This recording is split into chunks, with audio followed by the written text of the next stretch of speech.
الحمد للہ رب العالمین الصلاة والسلام علی سید الانبیاء والمرسلین اما بعد اعوذ باللہ من الشیطان الرجیم بسم اللہ الرحمن الرحیم قال اللہ تبارک و تعالی فی شان حبیبہ الکریم ان اللہ وملائکتہ یصلون علی النبی یا ایہا الذین آمنوا صلوا علیہ وسلموا تسلیما صلی اللہ علی النبی الامی وآلہ صلی اللہ تعالی علیہ وسلم صلاة و سلاما علیک یا حبیبی یا کریمی یا محسنی یا رسول اللہ صلی اللہ تعالی علیہ وسلم۔ حدثنا یحییٰ بن بکیر قال حدثنا اللیث عن یونس عن ابن شہاب قال حدثنی عروہ ابن زبیر ان عائشہ قالت ان ہند بنت عتبہ بن ربیعہ قالت یا رسول اللہ ما کان مما علی ظہر الارض اہل اخبائن او خبائن احب الی ان یدلوا من اہل اخبائک او خبائک شک یحییٰ ثم اصبح اليوم اہل اخبائن او خبائن احب الی ان یعزوا من اہل اخبائک او خبائک قال رسول اللہ صلی اللہ تعالی علیہ وسلم وایضا والذی نفس محمد بیدہ قالت یا رسول اللہ ان ابا سفیان رجل مسیک فہل علی حرج ان اطعم من الذی لہ قال لا الا بالمعروف۔ اللہ کریم کا لاکھ لاکھ شکر احسان ہے کہ رب کی دی ہوئی توفیق سے ہم اور آپ قرآن پاک کے بعد سب سے معتبر کتاب بخاری شریف کے درس میں حاضر ہیں۔ اللہ کریم آقا کریم علیہ السلام کی حدیثیں سننے سے زیادہ عمل کی توفیق عطا فرمائیں۔ آج کے درس میں جو پہلی حدیث پاک کتاب الایمان والنذور کی ہے حدیث نمبر 6384 ہے۔ اللہ کریم کے رسول علیہ السلام کی حدیث پاک، یہ حدیث پاک حضرت عروہ ابن زبیر سے روایت ہے۔ وہ کہتے ہیں کہ سیدہ عائشہ نے کہی کہ ہند بنت عتبہ بن ربیعہ، یہ آقا کریم علیہ السلام کے چاچا حضرت سفیان ابو سفیان کی بیوی تھی ہند بن عتبہ۔ انہوں نے آقا کریم یعنی حضور کی چچی کہلائی۔ آقا کریم علیہ السلام کی چچی تھی ہند بن عتبہ۔ یہ ایک مرتبہ حضور کے پاس آئی اور آ کر کہنے لگی یا رسول اللہ مما علا ما کانا مما علا ظہر الارض اہل اخبائن احب الی ان یدلوا من اہل اخبائک۔ انہوں نے عرض کی یا رسول اللہ ایک وقت ایسا تھا کہ جس وقت آپ کے دوستوں کی ذلت روئے زمین میں ہمیں سب سے زیادہ پسند تھی۔ ایک وقت ایسا تھا کہ ہمیں یہ پسند تھا کہ آپ کے دوستوں کی ذلت ہو، لیکن آج یہ حال ہے میرا کہ میں یہ چاہتا ہوں کہ دنیا میں اگر سب سے زیادہ کسی کو عزت ملے تو وہ آپ کے دوستوں کو ملے۔ یعنی جب کفر میں تھی، جب اسلام نہیں قبول کی تھی، اس وقت کا حال اس نے بتائی کہ اس وقت میں چاہتی تھی کہ سب سے زیادہ ذلت اگر دنیا میں کسی کو پہنچے تو وہ آپ کے دوستوں کو پہنچے۔ لیکن اب اللہ کا شکر ہے کہ میں اسلام قبول کر لی ہوں، اور اب میں یہ چاہتی ہوں کہ دنیا میں اگر کسی کو عزت سب سے زیادہ ملے تو وہ آپ کے دوستوں کو ملے۔ ایمان الحمدللہ یہ چیز ہے کہ ایمان سے پہلے اسلام اچھا نہیں لگتا، اور جیسے آدمی ایمان قبول کرتا ہے نا تو پھر اسلام دنیا کی تمام چیزوں میں سے بہتر لگنے لگتا ہے۔ آقا کریم علیہ السلام نے جب سنا نا تو آقا نے فرمایا کہ وَأَيْضًا، آقا نے فرمایا ایسا ہی ہے، اسلام تم نے قبول کر لی ہے تو اب ایسا ہی ہوگا کہ کائنات کی ساری چیزوں سے زیادہ تمہیں میرے لوگ، میرا اسلام، میری دین، میری باتیں یہی اچھا لگے گا۔ اس کے بعد آقا کریم علیہ السلام سے اس ہندہ بن عتبہ نے یہ بھی کہی کہ والذی نفس محمد بیدہ، اس خدا کی قسم جس کے قبضے میں محمد کی جان ہے، قالت کہی یا رسول اللہ ان ابا سفیان، بے شک ابو سفیان رجل مسیک، ایک کنجوس آدمی ہے۔ اپنے شوہر کی بات کہی انہوں نے کہ میرا شوہر جو ہے نا وہ کنجوس آدمی ہے۔ فہل علی حرج ان اطعم من الذی لہ قال الا بالمعروف۔ انہوں نے کہی یا رسول اللہ میرا شوہر ابو سفیان کنجوس آدمی ہے، تو کیا میں اپنے شوہر کو بتائے بغیر اس کے مال سے کچھ لے کر ان کے بتائے بغیر اپنی اولاد پر خرچ کر سکتی ہوں؟ ان کو بتائے بنا، چونکہ وہ زیادہ دیتے نہیں ہیں، وہ کنجوس ہیں، زیادہ نہیں دیتے، جب زیادہ دیتے نہیں ہیں تو میں ایسا کرنا چاہتی ہوں کہ اسی کے مال سے ان کو بتائے بغیر نکال لوں اور پھر اپنی اولاد پر خرچ کروں، تو کیا میں یہ کر سکتی ہوں؟ تو آقا کریم علیہ السلام نے فرمایا لا الا بالمعروف، آقا نے فرمایا کہ جتنا چلن میں ہے اتنا تم کر سکتی ہو، جتنا عرف ہے، یعنی جتنی ضرورت ہے، جتنی ضرورت ہو اپنے اولاد پر خرچ کرنے کے لیے، اپنے گھریلو معاملات میں خرچ کرنے کے لیے، ضرورت جتنی ہو اتنی تم نکال کر کے خرچ کر سکتی ہو۔ یہ تو آپ نے حدیث پاک سنا، یہ اس پر کچھ باتیں سنتے ہیں۔ ہند بن عتبہ، آپ نے سنا کہ یہ آقا کریم علیہ السلام کی چچی تھی، ان کے والد کا نام تھا عتبہ بن ربیعہ، عتبہ بن ربیعہ۔ جنگ بدر میں حضرت حمزہ رضی اللہ تعالیٰ عنہ نے ان کو مارا تھا، قتل کر دیا تھا۔ یہ ہند کے والد تھے، ابو سفیان کے سسر تھے، اسلام قبول نہیں کیے تھے، کافروں کی طرف سے آئے تھے جنگ بدر میں، اور جنگ بدر میں حضرت امیر حمزہ حضور کے چاچا ہی تو سپہ سالار تھے، ان کی تلوار سے کون بچ سکتا تھا؟ آیا سامنے، مارا گیا یہ۔ تو اب یہ جو مارے گئے نا، تو ان کی بیٹی ہند جو تھی نا، انہوں نے قسم کھائی، پتہ کری کہ میرے باپ کو کس نے مارا تھا، تو پتہ چلا کہ ان کے باپ کو جو مارا تھا حضرت حمزہ رضی اللہ تعالیٰ عنہ نے مارا تھا۔ تو انہوں نے قسم کھائی کہ میں حمزہ کو مرواؤں گی بھی، اور اس کو مروانے کے بعد اس کے بدن کو چیر پھاڑ کر کے اس کے کلیجے کو چباؤں گی، قسم کھائی اس نے۔ اور اس قسم کو پوری کرنے کے لیے اس نے ایک حبشی آدمی کو تیار کیا، اس کو تلوار خریدوایا، نیزہ خریدوایا، وحشی نام تھا ان کا، اور ان کو ہتھیاروں سے لیس کیا، پریکٹس کرایا، تیاری کرایا انہیں ان کو کہ اب اگلی جب جنگ ہوگی نا ان کے خلاف، تو پھر تمہیں کسی کو مارنا نہیں مارنا، حمزہ کو ضرور مارنا ہے۔ تیار کیا ان کو، وحشی کو۔ وحشی بھی تیار ہوا، مسلمان تو تھا نہیں، وہ تیار ہوا وہ، اور نیزہ بازی میں بہت مشہور تھا وہ، چھوٹی تلوار چلانے میں، چھوٹے ہتھیار چلانے میں بہت ماہر تھا، تیر اندازی میں بھی بہت ماہر تھا وہ۔ جنگ احد میں جب مسلمان اور اہل کفر اور اہل ایمان کے درمیان جنگ شروع ہوئی، تو وحشی چونکہ تیار ہو کے آیا تھا، اس لیے کہ مجھے کسی کو مارنا نہیں مارنا، حمزہ کو ضرور مارنا ہے، تو یہ چھوٹی نیزہ لے کر حضرت حمزہ کو ہی تلاش رہا تھا یہ، اور وقت وہ ہوا کہ اس کی نیزے کی مار سے حضرت حمزہ شہید ہوئے۔ جنگ احد میں مسلمانوں کو شکست ہوئی تھی، اب اس میں بہت سارے مسلمان شہید بھی ہوئے تھے، تو اس میں ہمارے آقا کے چاچا جو تھے نا حضرت حمزہ، یہ بھی شہید ہوئے تھے۔ اب ان کو شہید بھی کس نے کرا؟ اسی وحشی نے، جس کو ہندہ نے تیار کرائی تھی۔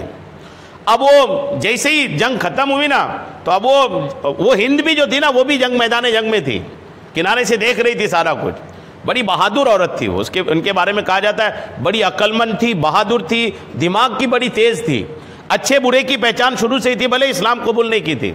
جی ہاں، عرب میں زنا عام تھا اسلام سے پہلے، لیکن یہ عورت جو تھی نا، یہ زنا کو اسلام سے پہلے بھی برا سمجھتی تھی، چوری کرنا اسلام سے پہلے بھی برا سمجھتی تھی، یعنی دماغ بہت تیز تھا، اس کو اچھے برے کی پہچان اچھی تھی، اور بہادر بھی تھی۔ کئی جنگوں میں اسلام قبول کرنے کے بعد کئی جنگوں میں گئی ہے، بہت بہادر بھی تھی۔ لیکن جب اسلام قبول نہیں کی تھی، اس وقت کے حالات دیکھیں، انہوں نے وہ جنگ احد کے باہر سے میدان سے دیکھ رہی تھی کہ میں نے جو وحشی کو تیار کیا نا، یہ حمزہ کو مار رہا ہے کہ نہیں مار رہا ہے۔ جب حمزہ کو مار دیا انہوں نے نا، تو وحشی کو انہوں نے آواز لگائی کہ اس کی لاش کو لے کے آؤ گھسیٹ کر کے۔ یہ لاش لے گئے، جب لاش لے کے گئے نا، تو انہوں نے پھر اپنے چاقو وغیرہ سے حضرت حمزہ کے بدن کو پھاڑا شہید ہونے کے بعد، پھر ان کے کلیجے کو نکال کر کے چبائی تھی۔ اس نے قسم کھائی تھی کہ میرے باپ کے قاتل نہیں ہیں تو میں ایسا کروں گی، ایسا کری۔ اس نے ناک بھی کاٹا حضرت حمزہ کے، کان کاٹا، اور یہ کلیجہ کاٹا وغیرہ، نہیں اس لاش کے ساتھ حضرت حمزہ کی بڑی بے حرمتی کری اس نے۔ اب وہ کلیجہ نکال کر لے بھی گئی اپنا مکہ شریف۔ آقا کریم علیہ السلام جب جنگ چھٹ گئی تو شہیدوں کی لاشوں کو لانے کی باری آئی، تو شہیدوں کی لاش جب لے کر کے آئے نا، تو حضور علیہ السلام نے جب اپنے چاچا کی بدن کی یہ حالت دیکھا تو حضور کو بہت تکلیف ہوئی۔ آقا نے پتہ کہ کس نے کیا، پتہ چلا کہ ہند نے کیا ہے۔ آقا کریم علیہ السلام کو بہت تکلیف ہوئی کہ لاش کے ساتھ، چونکہ آپ نے پچھلے دنوں سنا تھا کہ اسلامی جہاد میں مسلمان کو بھی یہ اجازت نہیں ہے کہ اگر کوئی مارا گیا ہے تو مارے جانے کے بعد اس کی لاش کے ساتھ کوئی حرکت کیا جائے، یہ اسلام بھی اجازت نہیں دیتا۔ تو آقا کو بڑی تکلیف ہوئی تھی۔ پھر ہوا یوں کہ وقت گزرتا گیا اور مکہ شریف فتح ہوا، وقت گزرا، اللہ کریم نے مکہ کو فتح عطا فرمائی، اور جس وقت مکہ شریف فتح ہوا تھا نا، اس وقت یہ جو ہند تھی نا جس نے قتل کرائی تھی حضرت حمزہ کا، یہ مکہ میں رہتی تھی۔ اب مکہ میں رہتی تھی تو آقا کریم علیہ السلام نے چونکہ عام معافی کا اعلان کر دیا تھا کہ معافی ہے، کسی کے ساتھ کوئی بدلہ نہیں لیا جائے گا۔ جب مکہ فتح ہوا تھا تو حضور نے کلیئر کر دیا تھا کہ کسی سے کوئی بدلہ نہیں لیا جائے گا، مسلمانوں کا جو جتنا نقصان کیا وہ ساری گئی گزری باتیں ہو گئی، لیکن اب کسی کے ساتھ کوئی بدلہ نہیں لیا جائے گا۔ تو یہ ہند جو تھی نا، اس کو بھی ہمت بندی کہ جب بدلہ نہیں لیا جائے گا تو پھر تو ٹھیک ہے، اسلام قبول کرنا چاہیے۔ اسلام قبول کرنے کی باری ان کی ہے کہ مسلمان ہو جاؤں۔ آقا کریم علیہ السلام فتح مکہ کے دن مردوں کی بیعت لے کر فارغ ہوئے۔ جتنے لوگ اسلام قبول کرنے والے تھے مکہ فتح کرنے کے بعد، سارے لوگوں کی آقا نے بیعت لیا۔ بیعت مطلب وعدہ وغیرہ لیا کہ یہ کرنا یہ نہیں کرنا، سارا ایک بیعت جو پیر صاحب لوگ عموماً ابھی لیتے ہیں۔ تو ابھی تو یہ لوگ پیر صاحب لوگ جو لیتے ہیں تو یہ اچھے عمل کے تعلق سے لیتے ہیں۔ حضور جو بیعت لیتے تھے تو پہلا تو لیتے تھے ایمان کا کہ اسلام قبول کرنا ہو اس کی بیعت کرو، چوری نہیں کرنا، زنا نہیں کرنا، نہیں جو بھی برائیاں تھیں اس تعلق سے بیعت لیتے تھے۔ فتح مکہ کے دن جب حضور مردوں کی بیعت سے فارغ ہو گئے تو صفا پہاڑی پر حضور چڑھے۔ کون سی پہاڑی پر؟ صفا۔ آج بھی صفا کی پہاڑی ہے، بھلے نشانی بس تھوڑی سی رکھی گئی ہے، ورنہ جگہ تو ہے۔ وہ جو حج و عمرہ کرنے کے لیے جاتے ہیں صفا پہاڑی دیکھتے ہیں، کیا واقعی میں وہ پہاڑی کو بھی یہ برکت حاصل ہے کہ آقا کریم اس پہاڑی کے اوپر تشریف لے گئے، اور آقا کریم عورتوں سے بیعت لینا شروع کیا۔ کن سے بیعت لینا شروع کیا؟ مردوں کی بیعت ہو گئی، اب عورتوں کو بیعت لینے کی باری آئی۔ تو عورتوں کی بیعت کیسی ہوئی دیکھیے۔ حضرت عمر فاروق اعظم نیچے کھڑے ہوئے اور آقا اس پہاڑی کوہ صفا کے اوپر، صفا پہاڑی کے اوپر آقا کریم، نیچے حضرت عمر، اس کے بعد عورتیں۔ اور بیعت کیسی شروع ہوئی کہ آقا کریم علیہ السلام بولتے تھے، آقا کی بات حضرت عمر سنتے تھے، اور حضرت عمر پھر بلند آواز سے عورتوں کو کہتے تھے۔ یوں عورتوں کا بیعت لینا شروع ہوا۔ عورتوں کے بیعت لینے کا یہ طریقہ ہے۔ اگر آپ کہیں دیکھو کوئی پیر عورتوں سے ایسی بیعت لے رہا ہے بنا پردے کے، تو اس پیر کے پاس سے اتنا دور ہٹ جائیے جتنا آپ آگ سے دور ہٹتے ہیں، وہ پیر نہیں ہے۔ جو پیر عورتوں کو بے پردہ بیعت کرے یا عورتوں سے مصافحہ کرے یا عورتوں سے پیر دبوائے نا، وہ جاہل گنوار ہی ہو سکتا ہے، وہ کوئی پیر نہیں ہو سکتا۔ اس طرح کی بھی عجیب و غریب قسم کے لوگ گھومتے ہیں دنیا میں، یعنی وہ خود کو پیر بھی کہتے ہیں، اور یوں عورتوں سے مصافحہ کرنا، عورتیں پیر دبا رہی ہے تو عورتوں کو مرید ایسے بنا پردے میں کر رہی ہے، تو وہ پیر نہیں ہے، یہ گمراہ کرتے ہیں لوگوں کو۔ حضور علیہ السلام کا طریقہ دیکھیں کہ آقا کریم علیہ السلام جب عورتوں کو جب بیعت لے رہے تھے نا، تو آقا پہاڑی کے اوپر ہیں اور آقا کی آواز پہنچ رہی کن کو؟ حضرت عمر کو۔ پھر حضرت عمر الحمدللہ آقا کی آواز کو، آقا کا جو جملہ تھا اس کو دوہرا کر کے عورتوں کو سناتے تھے۔ بیعت شروع ہوئی۔ جب بیعت شروع ہوئی نا تو اسی دوران حضرت ابو سفیان کی زوجہ ہند بنت عتبہ، جو امیر حمزہ کے قاتل تھی ایک طریقے سے، وہ ہند بن عتبہ ڈرتے ڈرتے برقع پہن کر اس طرح حاضر ہوئی کہ پہچانی نہ جائیں۔ ڈر بھی رہی تھی کہ میں نے جس نبی کو آج بیعت کر رہی ہوں، جس نبی کا، اس نبی کے چاچا کو میں نے ایسا ماری ہے، تو ڈر بھی رہی تھی۔ برقع پہن کر حاضر بحث ہوئی کہ بیعت تو کرنا ہے، حاضر ہوئی۔ نبی اکرم علیہ السلام نے بیعت لیتے وقت پہلا جملہ فرمایا، میں تم سے اس بات پر بیعت لیتا ہوں کہ تم اللہ تعالیٰ کے ساتھ کسی چیز کو شریک نہ کرو گی۔ آقا نے فرمایا عورتوں بیعت کرو کہ خدا کے ساتھ کسی کو شریک نہیں کرو گی۔ حضرت ہند جو تھی نا، یہ تھی تو بہادر عورت، ڈرتی ڈرتی بھی آئی، لیکن جواب سنیے، بہادری تو تھی اس کے اندر۔ انہوں نے جیسے آقا نے یہ فرمایا نا، تو حضرت ہند نے سر اٹھا کر کے کہا، آپ ہم سے وہ وعدہ لے رہے ہیں جو ہم نے آپ کو مردوں سے لیتے ہوئے نہیں دیکھا، یعنی آپ نے مردوں سے اس طرح کا وعدہ تو نہیں لیا، ہم عورتوں سے ایسا وعدہ لے رہے ہیں۔ دراصل اس دن مردوں سے جو حضور نے بیعت لیا تھا نا، وہ لیا تھا اس بات پر کہ اسلام بھی قبول کرو اور جہاد بھی کرنا ہے، یعنی جہاد پر حضور بیعت لے رہے تھے مردوں سے۔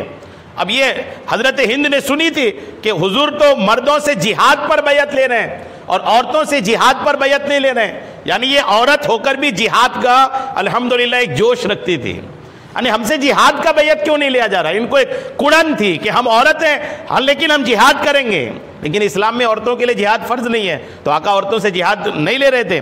تو انہوں نے عرض کی کہ جو آپ مردوں سے لیے وہ ہم سے بیعت نہیں لے رہے ہیں۔ آقا کریم علیہ السلام ان کی باتوں کی طرف توجہ نہیں دیا۔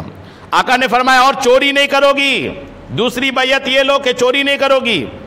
تو حضرت ہند رضی اللہ تعالیٰ عنہ نے عرض کی کہ جب چوری نہیں کرو گی کی بات آئی نا، تو یہی حدیث جو آج بخاری شریف کی درس کا تھا، ابو سفیان انہوں نے عرض کی کہ یا رسول اللہ، میرا شوہر ابو سفیان بخیل آدمی ہے اور میں نے ان کا مال ضرور لیا ہے، میں نے سمجھتی کہ مجھے حلال ہوا یا نہیں، یعنی میرا شوہر کنجوس ہے، میرے بچوں پر خرچ کے لیے ان کا دیا ہوا پیسہ کافی نہیں ہوتا ہے، تو میں ان کو بتائے بنا لیتی ہوں۔ تو آپ جو کہہ رہے ہیں کہ چوری نہیں کروں گی، تو کیا یہ چوری ہے کہ میں نے اپنے شوہر کا مال ان کو بتائے بنا لیا ہے؟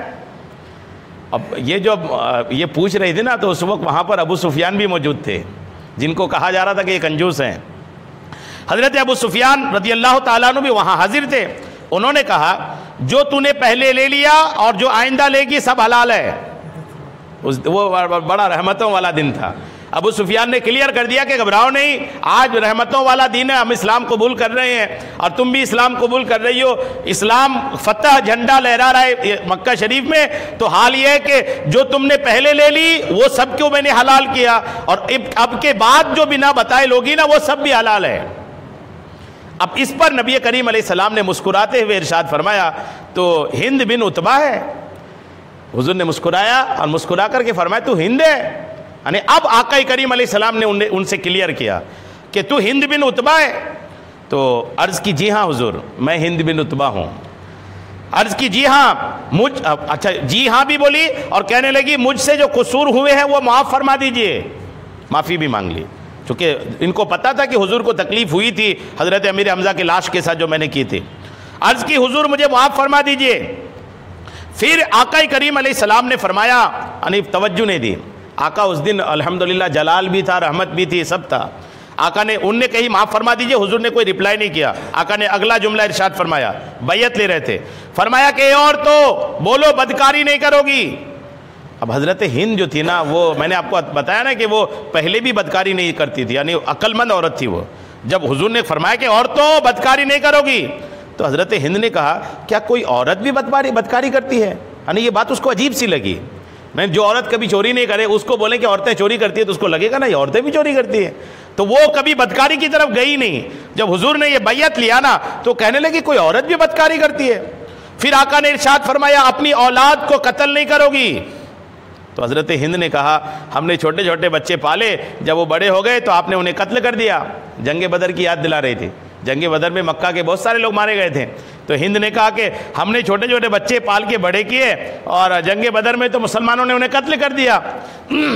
آقا کریم علیہ السلام نے جب یہ سنا نا، دراصل ہوا یہ تھا کہ ہند کا ہی ایک بیٹا تھا حنظلہ بن ابو سفیان، ہند کا ہی بیٹا تھا حنظلہ بن ابو سفیان، یہ جنگ بدر میں قتل کر دیا گیا تھا، تو ان کا بیٹا بھی چونکہ مارا گیا تھا، اس نے بات کہی۔ حضرت ہند کی یہ گفتگو سن کر حضرت عمر فاروق اعظم کو بہت ہنسی آئی۔ آقا کریم نے فرمایا اپنے ہاتھ پاؤں کے درمیان کوئی بہتان نہیں گھڑو گی، یعنی کسی پر الزام نہیں لگاؤ گی۔ حضرت ہند نے کہا خدا کی قسم بہتان بہت بری چیز ہے، یعنی الزام لگانا بہت بری چیز ہے، یعنی اسلام سے پہلے بھی اسلام کی خوبیاں اس عورت کے اندر تھیں۔ اور آقا کریم علیہ السلام ہمیں نیک باتوں اور اچھی خصلتوں کا حکم دیتے ہیں۔ پھر آقا کریم علیہ السلام نے فرمایا کسی نیک بات میں رسول اللہ کی نافرمانی نہیں کرو گی۔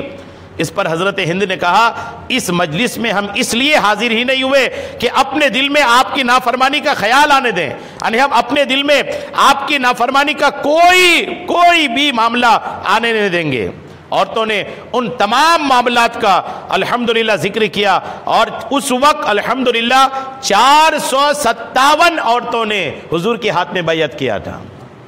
اکٹھے عورتوں میں سے مکہ فتح ہونے کے بعد 457 عورت نے جس دن مکہ فتح ہوا اسی دن حضور کے ہاتھ میں اسلام قبول کی، اکٹھے 457۔ تو بہرحال یہ حضرت ہند کے تعلق سے کچھ باتیں تھی۔ تو حضرت ہند کا سنا آپ نے۔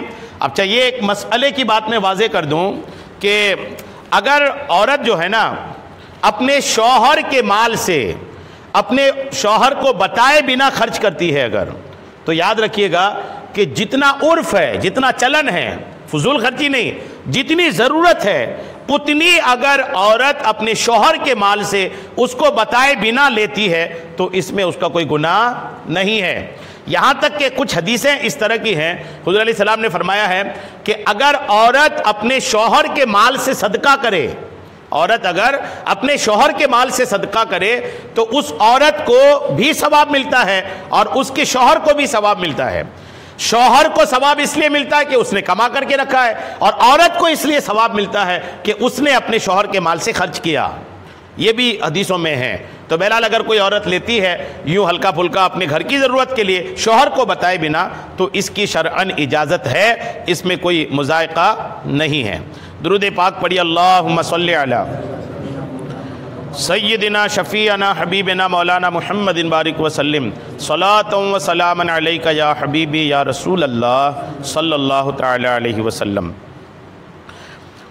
عن ابی اسحاق قال سمعت عمر ابن میمون قال حدثنی عبداللہ ابن مسعود قال بینما رسول اللہ مضیف ظہرہ الی قبۃ من عدم یمان اذ قال لاصحابہ اترضون ان تکون ربون اہل الجنہ۔ یہ حدیث پاک دیکھیں، یہ بخاری شریف کتاب الایمان کی حدیث نمبر 6387 ہے۔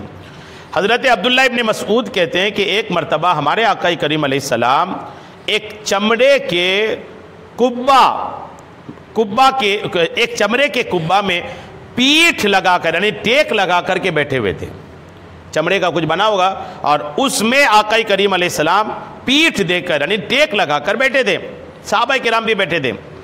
اور اذ قال لاصحابہ، گفتگو ہو رہی تھی، اچانک حضور علیہ السلام نے صحابہ سے فرمایا، صحابیو اترضون ان تکون ربون اہل الجنہ، اے میرے صحابیو کیا تم اس بات سے راضی ہو کہ جنت میں تمہارا ہر چوتھا آدمی جائے؟ یعنی جتنے جنتی ہو، جنتی میں سے ہر چوتھا آدمی میری امتی ہو، 4 میں سے ایک اور 4 جنت میں گیا تو حضور کا ایک امتی اس میں ہو۔ تو صحابہ نے جب سنا یہ، قالوا بلا یا رسول اللہ، بولے ہاں یا رسول اللہ، ہم تو اس میں خوش ہوں گے کہ 1,24,000 انبیاء کرام ہیں، جنتی اتنے سارے ہوں گے تو اس میں ہر 4 میں سے ایک امتی حضور کی ہو جائے تو ہماری تعداد تو بڑی ہو جائے گی۔ صحابہ نے کہا ہاں یا رسول اللہ، تو حضور نے فرمایا افلم ترضون ان تکون ثلث اہل الجنہ، آقا نے فرمایا کیا تم اس پر خوش ہو کہ جنت میں جانے والا ہر 3 میں سے ایک تم میں سے ہو جائے؟ اور بڑھا دیا حضور نے، یعنی اب 3 میں سے، یعنی ہر 3 میں سے ایک میرا امتی جائے۔ قالوا بلا، صحابہ نے کہا ہاں یا رسول اللہ، ہم خوش ہو جائیں گے۔ آقا فرماتے فوالذی نفس محمد، پہلے تو حضور نے بات کہی، اس کے بعد حضور فرماتے ہیں فوالذی نفس محمد بیدہ انی لارجو ان تکون نصف اہل الجنہ، حضور فرماتے ہیں اس ذات کی قسم جس کے قبضے میں محمد کی جان ہے، مجھے امید ہے کہ قیامت کے دن جنت میں جانے والا آدھی جنتی الحمدللہ میری امت میں سے ہوگا، یعنی ہر 2 میں سے ایک جنتی حضور کی امت میں سے ہوگا، ہر 2 میں سے۔ غور کیجئے، یعنی اگر 2 لوگ جنت میں جا رہے ہیں تو ایک جتنے سارے نبی آئے ان میں سے سب کی امتیوں میں سے کوئی ایک ہوگا اور ایک اکیلا حضور کی امتی میں سے ہوگا۔ 1,00,000 آدمی اگر جنت میں گیا تو 50,000 امتی آقا کریم علیہ السلام کی ہوگی۔ کیا شان ہے، یعنی قیامت کے دن تو الحمدللہ جنت میں جانے کے تعلق سے اللہ کریم نے اس امت پر بڑا رحم فرمایا ہے، بڑا کرم فرمایا ہے الحمدللہ۔ یعنی اگر صرف مسلمان اس امت کا صرف یہی شکریہ ادا کرے کہ رب نے اس امت میں پیدا کیا نا، یہی شکریہ ہم سے ادا نہ ہو سکے گا۔ جی، حضرت سیدنا انس ابن مالک بیان کرتے ہیں کہ اللہ کے حبیب علیہ السلام نے ارشاد فرمایا جنت میں سب سے پہلے میں شفاعت کروں گا، حضور کی شفاعت سب سے پہلے ہوگی قیامت کے دن، اور قیامت کے دن تمام انبیاء کرام سے زیادہ میرے پیروکار، میرے ماننے والے ہوں گے۔ حضور فرماتے ہیں قیامت کے دن سب سے زیادہ میرے ماننے والے ہوں گے، اور فرماتے ہیں بعض انبیاء کرام علیہم السلام قیامت کے دن یوں آئیں گے کہ ان کی امت سے ان کی تصدیق کرنے والا، ان کا ماننے والا صرف ایک ہی انسان ہوگا۔ ایسے بھی نبی آئیں گے قیامت کے دن کہ وہ نبی بھی ایک اور ان کا امتی بھی ایک، یعنی ایک ہی آدمی نے ان پر ایمان قبول کیا، ایمان لایا، اور کسی نے قبول نہیں کیا۔ جب وہ آئیں گے تو ایک نبی ایک امتی آئیں گے۔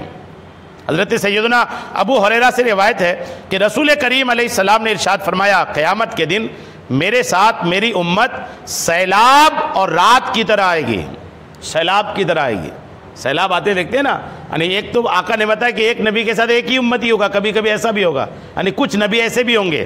حضور فرماتے میری امت جب آئے گی نا تو ایسا لگے گا سیلاب آ رہا ہے، اتنی بڑی تعداد ہوگی، اور رات کی مثل آئے گی، رات کی مثل، رات کیا مطلب بہت بھیڑ ہوتی ہے تو اندھیرا چھا جاتا ہے نا، تو آقا فرماتے رات کی مثل اور سیلاب کی طرح آئے گی، لوگوں کو پرزور دھکے دے رہی ہوگی، یعنی میری امت آئے گی دھکا مچے گا کہ لوگ یہ کون لوگ آ گئے، کتنی بھیڑ زیادہ ہے۔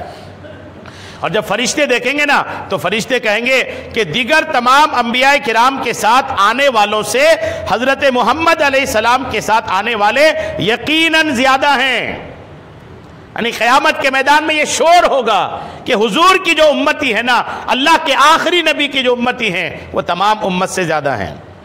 اور آقا کریم نے فرمایا اس خدا کی قسم جس کے قبضہ قدرت میں میری جان ہے، بروز قیامت اللہ پاک ضرور تمہیں کالی رات کی مثل گروہ در گروہ جنت کی طرف بھیجے گا جو زمین کو گھیر لیں گے۔ یہ دیکھ کر فرشتے کہیں گے دیگر انبیاء کے ساتھ آنے والوں کے مقابلے میں حضرت محمد کے ساتھ آنے والے یقیناً زیادہ ہیں۔ اور سیدنا انس بن مالک بیان کرتے ہیں کہ رسول کریم نے ارشاد فرمایا نکاح کرو کیونکہ میں تمہاری کثرت کے سبب دیگر امتوں پر فخر کروں گا۔ حضور نے فرمایا نکاح کرو، نکاح کریں گے تو اولاد ہوگی، اور جب اولاد ہوگی تو حضور فرماتے ہیں کہ اولاد اگر ہوئی تو یہی اولاد میری امت کی کثرت کرے گی، میری امت کو بڑھائے گی، اور میری امت جب بڑھے گی تو قیامت کے دن میں اس بڑی ہوئی امت پر فخر کروں گا۔ ظاہر سی بات ہے، آدمی جیسے مثال کے طور پہ ایک آدمی نے شادی نہیں کرا تو اس کی تو اولاد نہیں ہوگی نا، جب اولاد نہیں، اور ایک آدمی نے شادی کرا تو اس کی ایک اولاد، مان لو ایک ہی اولاد اگر ہوئی تو حضور کی امت کی کوانٹیٹی میں ایک تو بڑھایا۔ یہاں تک کہ حضور کی ایک حدیث پاک بھی ہے کہ زیادہ بچہ جننے والی عورتوں سے نکاح کرو کہ تمہاری کثرت سے میں قیامت کے دن فخر کروں گا۔ یہ حضور علیہ السلام کا ارشاد ہے۔ حضرت سیدنا ابو ہریرہ رضی اللہ تعالیٰ عنہ بیان کرتے ہیں کہ رسول خدا علیہ السلام نے ارشاد فرمایا اچھا قیامت کے دن جب لوگ آئیں گے نا تو کتنی بھیڑ ہوگی اور کیسے حضور پہچانیں گے اتنی بھیڑ میں، سنیے۔ ابو ذر غفاری سے مروی ہے کہ آقا کریم نے ارشاد فرمایا بلا شبہ میں قیامت کے دن دیگر امتوں کے درمیان اپنی امت کو پہچان لوں گا۔ صحابہ کرام نے عرض کیا یا رسول اللہ آپ اپنی امت کو کیسے پہچانیں گے؟ ارشاد فرمایا میں انہیں تین طرح کی پہچان آقا نے اس حدیث پاک میں فرمایا۔ وضو والا تو آپ کو یاد ہی ہوگا کہ وضو کی نشانی چمکے گی، آقا نے یہاں کیا فرمایا دیکھیں، آقا نے ارشاد فرمایا میں انہیں اس سے پہچانوں گا، پہلی پہچان تو یہ ہے کہ ان کے نام اعمال ان کے دائیں ہاتھ میں ہوں گے۔ پہلی پہچان یہ یاد رکھیے گا، حضور کی امت کو نام اعمال کہاں دیا جائے گا؟ دائیں ہاتھ، دائیں ہاتھ مطلب سیدھے ہاتھ میں۔ جی ہاں، کافروں کو تو پیچھے ملے گا، پیٹھ کے پیچھے، یعنی ہاتھ پیچھے لے جا کے باندھ دیں گے اور پیچھے ملے گا، اور اہل ایمان کو الحمدللہ سیدھے ہاتھ میں ملے گا۔ حضور فرماتے پہلی پہچان تو یہ ہوگی، اور دوسری یہ کہ انہیں چہروں پر موجود سجدوں کے نشانات سے پہچان لوں گا۔ چہرے میں، اس امت کے چہرے میں سجدے کے نشان ہوں گے۔ سجدے کے نشان مطلب قیامت کے دن وہ چمکے گا، قیامت کے دن یہ نشانی جو نا سجدے کی جو جگہ ہے اس میں چمک ہوگی۔ آقا فرماتے اس سے پہچان لوں گا، نیز اس نور سے انہیں پہچانوں گا جو ان کے آگے دوڑتا ہوگا، یعنی حضور کی امت کے آگے آگے ایک نور ہوگا جو دوڑتا ہوا جائے گا۔ آقا کریم فرماتے ہیں کہ اس نور کی وجہ سے بھی میں پہچانوں گا، یعنی حضور کی امت کی تین پہچان ہے، اور آقا فرماتے ہیں اسی پہچان سے میں امت کو پہچان کر کے شفاعت کرا کر کے جنت میں داخل کروں گا۔ یعنی کتنا شکر ہے اللہ کا کہ اللہ کریم نے اس امت میں پیدا کیا، بس اس کا بھی اگر شکر ادا کرتے رہنا اور اس کے لیے بھی اللہ کریم کی بارگاہ میں اگر معاملات کریں تو الحمدللہ۔ حضرت سیدنا جابر رضی اللہ تعالیٰ عنہ سے روایت ہے کہ نبی کریم نے ارشاد فرمایا بے شک مجھے امید ہے کہ چوتھائی جنتی میری امت میں سے میری پیروی کرنے والے ہوں گے۔ یہ بشارت سن کر جب صحابہ نے یہ سنے نا کہ ہر 4 آدمی جنت میں ہمارا ہوگا تو صحابہ نے نعرہ تکبیر بلند کی۔ کیا بلند کی؟ مسلمانوں میں ایک جوش ہوتا تھا پہلے کہ جب یہ سنے کچھ تو نعرہ بلند کرتا تھا، اب یہ جوش صرف جلسہ جلوس میں دکھتا ہے۔ عام طور پر مسلمانوں میں جلوس ہے نہیں، آج کل مسلمانوں کا حال کیا ہوگا، جب دینی محفل میں بیٹھے نا تبھی دین کا چراغ روشن رہتا ہے، اور جیسے دینی محفل سے ہٹے، مسجد سے باہر گئے، بیان سے باہر گئے تو دنیا ایسی چھائی جاتی ہے کہ پھر وہ سارا خمار جو یہاں پیدا ہوتا ہے نا یہ ہٹ جاتا ہے۔ اور یہ اگر خمار کنٹینیو ہو اور یہ مسجد کے باہر بھی رہے تو الحمدللہ آدمی دینداری میں ترقی کرے گا۔ یعنی صحابہ نے سنا تو نعرہ تکبیر بلند کی، پھر ارشاد فرمایا مجھے امید ہے کہ 1/3 ہوں گے، ہم نے پھر تکبیر کہی، ارشاد فرمایا مجھے امید ہے کہ نصف جنتی میری پیروی کرنے والے امتی ہوں گے۔ حضرت سیدنا معاویہ بن حیدہ عبداللہ ابن مسعود سے روایت کرتے ہیں کہ رسول کریم نے فرمایا جنتیوں کی 120 صفیں ہیں۔ کتنی صفیں ہوں گی؟ جو جنت میں جائیں گے ان کی کتنی صفیں ہوں گی؟ 120 صفیں ہوں گی۔ اب وہ صفیں کتنی لمبی ہوگی اللہ جانتا ہے، 120 صفیں ہوں گی اور ساری جنتیوں کی صفیں 120۔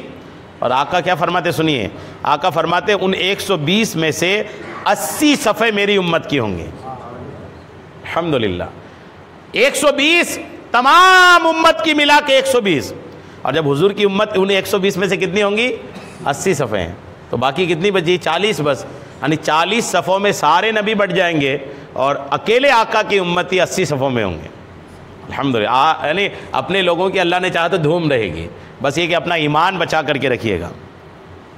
اور حضرت سیدنا کس طرح کے لوگ جنت میں زیادہ جائیں گے دیکھیے، حضرت عمران بن حسین سے مروی ہے کہ آقا کریم نے ارشاد فرمایا میں جنت میں جھانکا، جب آقا معراج کو تشریف لے گئے تو جنت میں جھانکے تھے نا، تو آقا نے فرمایا میں نے جنت میں جھانکا تو جنت میں اکثر جنتی فقیر مسلمانوں کو دیکھا، غریب مسلمانوں کو۔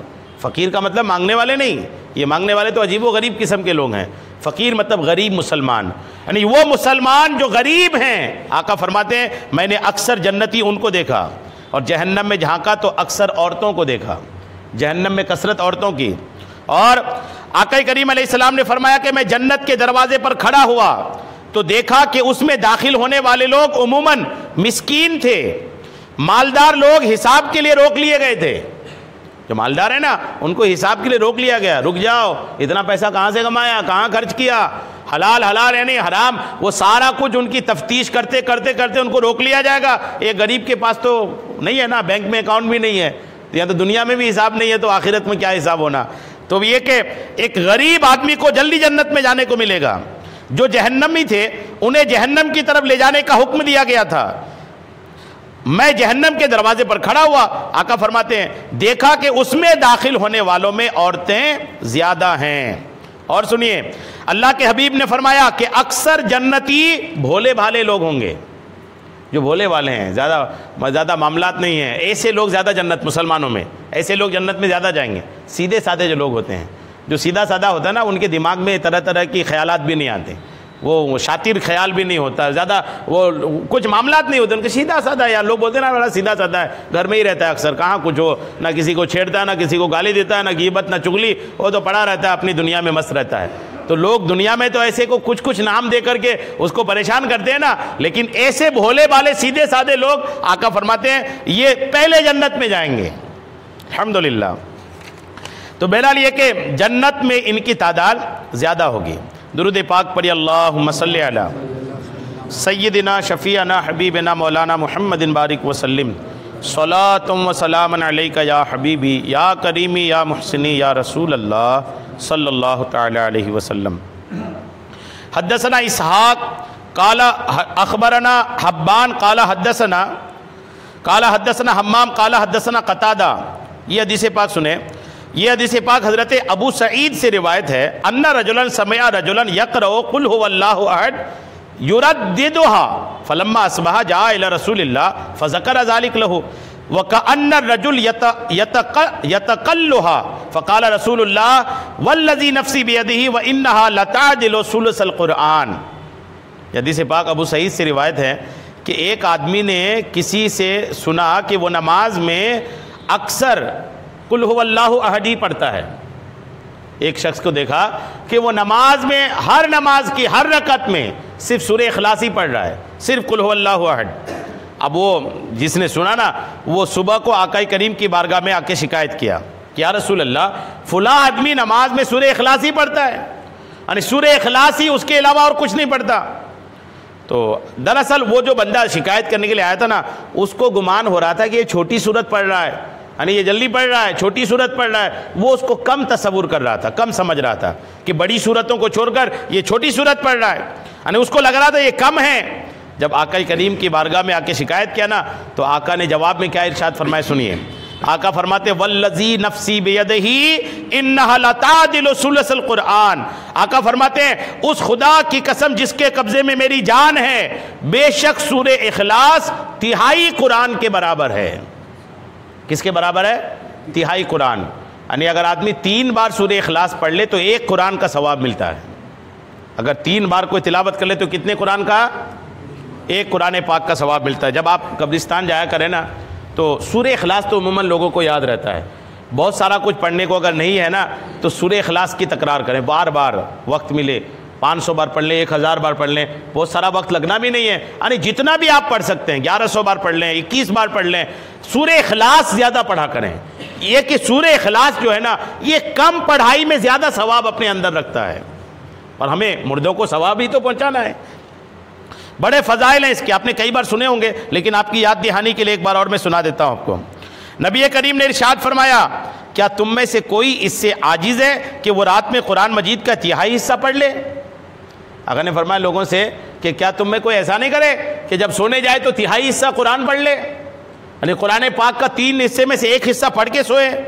تو صحابہ کرام علیہم الرضوان نے عرض کی یا رسول اللہ یہ بات مشکل معلوم ہوتی ہے، یعنی سونے کے لیے جائیں گے تو اتنا وقت کہاں، نیند آ جاتی ہے، تہائی قرآن کیسے پڑھ لیں گے اتنی جلدی میں؟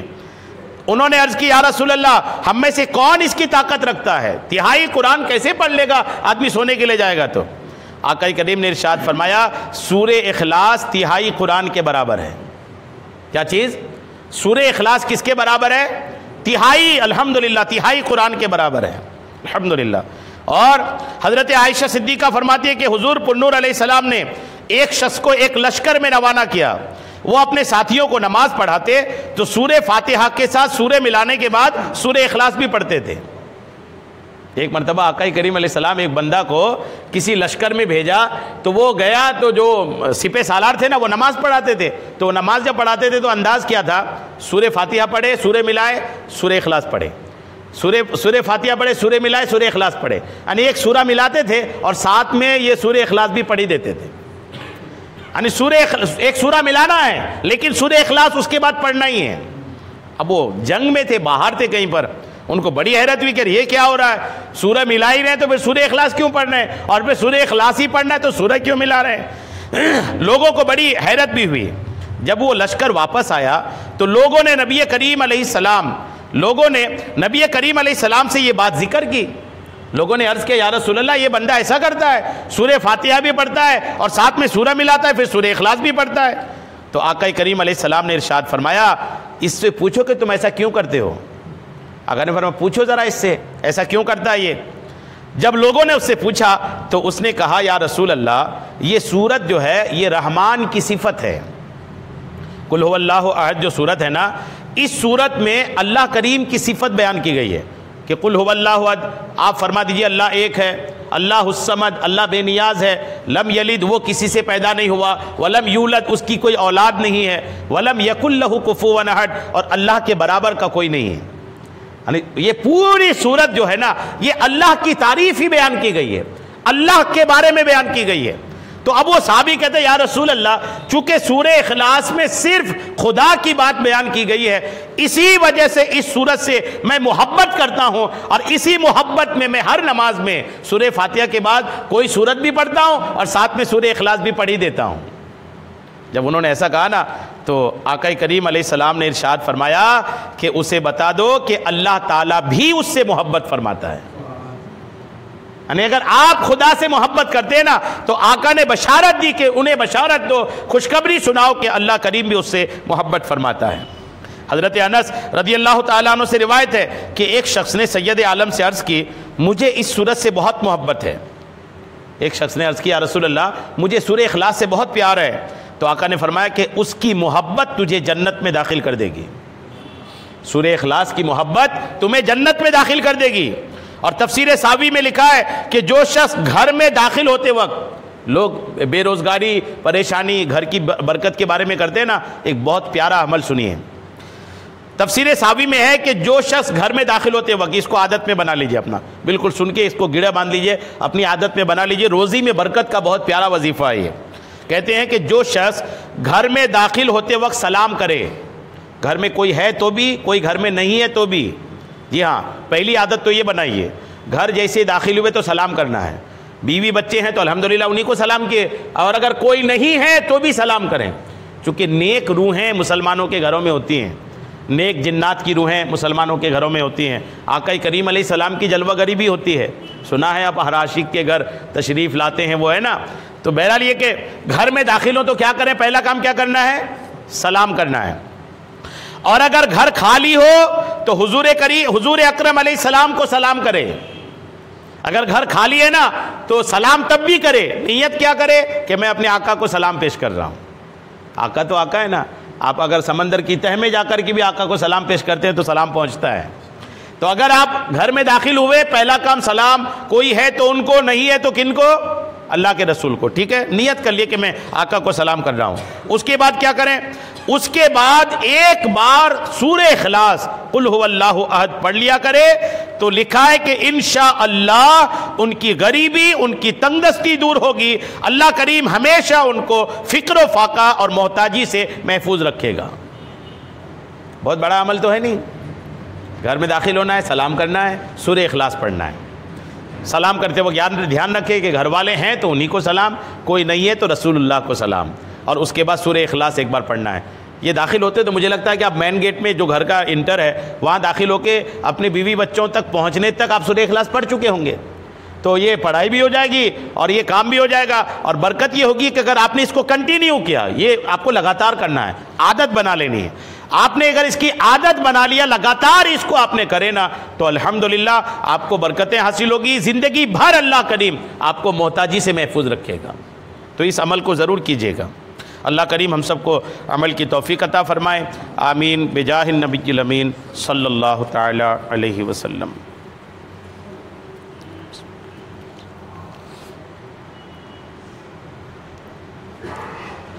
قال اللہ تبارک و تعالی فی شان حبیبہ الکریم ان اللہ وملائکتہ یصلون علی النبی یا ایہا الذین آمنوا صلوا علیہ وسلموا تسلیما۔ صلی اللہ علی النبی الامی وآلہ صلی اللہ تعالی علیہ وسلم، صلاۃ و سلام علیک یا رسول اللہ، سبحان ربک رب العزت عما یصفون وسلام علی المرسلین والحمد للہ رب العالمین بحق لا الہ الا اللہ۔